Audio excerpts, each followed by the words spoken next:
We'll give sharp. May God save us. All right. Okay. Several efforts are being put in place by some state governors to check insecurity in Nigeria. The Governor of Katsina State, Dikko Radda, has deployed 1,466 newly trained community watch corps officers to 7 frontline local government areas of the state to tackle insecurity. During the graduation ceremony of the officers of the Community Watch Corps, Governor Radda also unveiled 70 patrol vehicles and 700 motorcycles to assist in tackling security challenges facing the states, as well as 60 new buses to convey students to school. Let's share the story with you.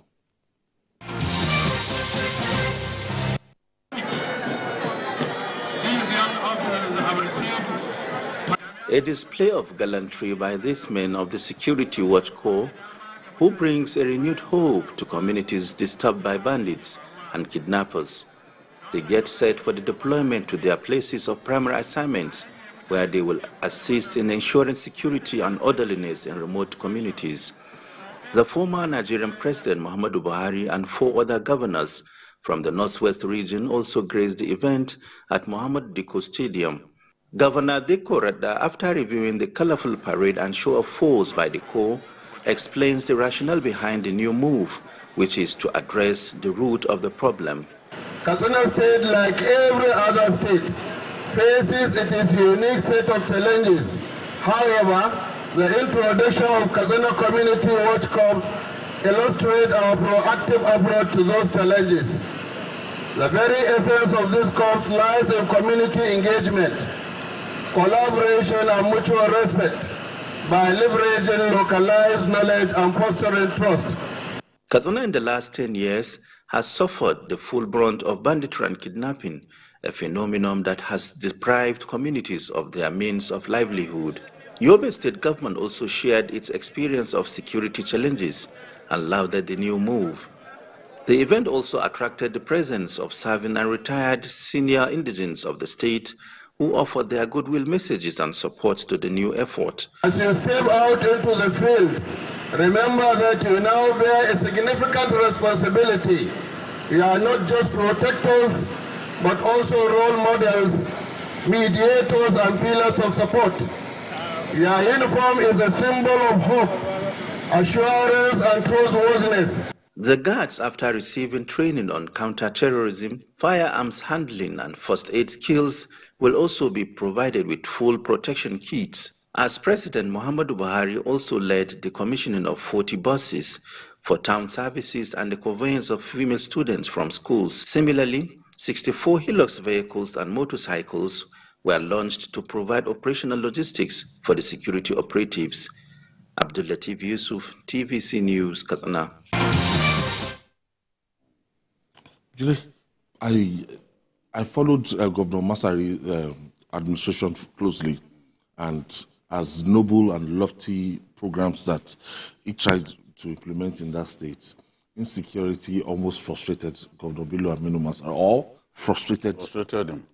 That administration. Tried his best. He came up with amnesty for bandits 2 times. 2 times. Going to look for them. It didn't work. Some of those boys went into the bush, and when they got hungry, they returned to what they were doing. You know? And I remember one of them, Daudawa, was killed after he returned to banditry. So Masari actually started this process. And, the police were invited to train these men and women. Because when you take Katsina, Zamfara, Niger, those are the states with the biggest problem of banditry. Security. Now, 100 each of these guys will be posted to local government, each local government. They will be able to help the police, the regular security forces with intelligence, and they can also assist. They will understand the this is Amotekun in another way. The Hausa man would call Amotekun. The Hausa man would call them Amotekun. I don't know what how the Igbos pronounce them. You know, Amotekun, this is another version of Amotekun. They've seen that it has succeeded in places like Ondo, for example. I always seen give that the credit central to, policing system is not working. no, it has failed. We cannot continue to use that central. If we like, we say we don't want state police. By other means, we must create structures that support the police. Honestly. What who even finances the police in the states?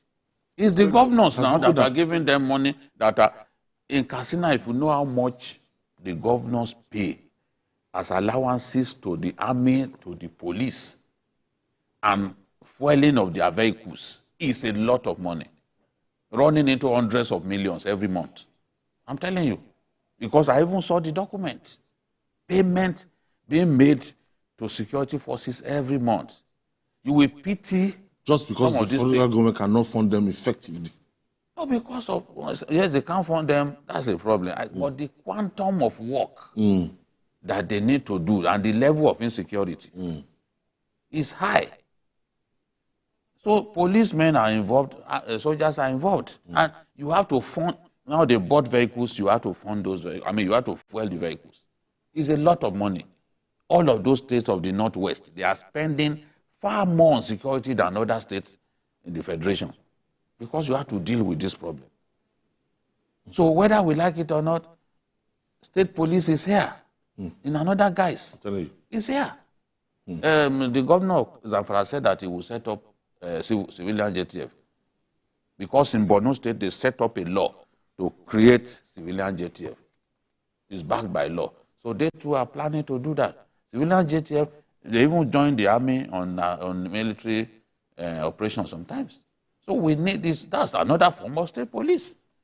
So we need to do something to reduce the extent to which these people are killing our... Whether we reach a kind of consensus on this or not, state governments will continue to encourage this kind of pattern to make sure that they protect life and properties around their states. Of course, it's clear. It's clear any state governor who thinks otherwise. It just it's so unfortunate because let's use an example of the distribution of police stations.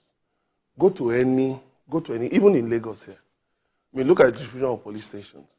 If there are issues, you know, it could take, in some areas, it could take the police up to 1 hour to get to a trouble spot.